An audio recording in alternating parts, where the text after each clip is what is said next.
there, welcome to my channel. Have you ever found yourself bogged down by manually accepting every change suggested by Grammarly, especially in larger documents? Here's a nifty trick to automate the process.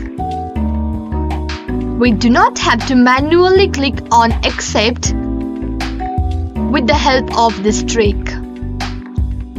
Firstly, open Chrome and type GS Autoclicker in the search bar. Click on the first link that appears and download the tool.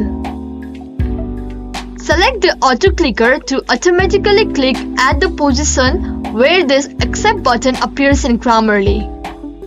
Now, when you run Grammarly and apply correction, GS Autoclicker will automatically accept all the changes for you, making the process a breeze.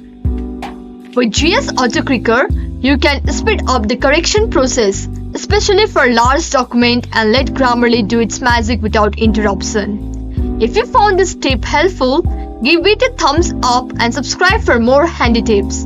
Thank you for watching. Happy writing!